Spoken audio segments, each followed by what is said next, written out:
So here's my latest win. So this bike did not come with turn signals and hasn't had them in a very long time.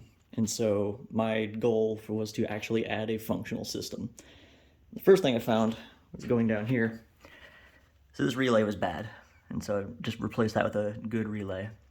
And bought some aftermarket, but OEM-like lights, or turn signals at the very least.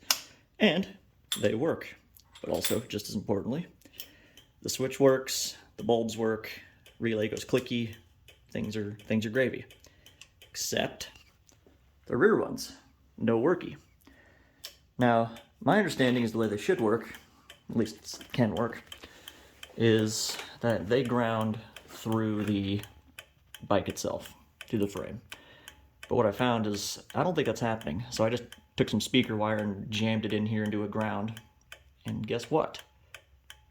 That makes it work.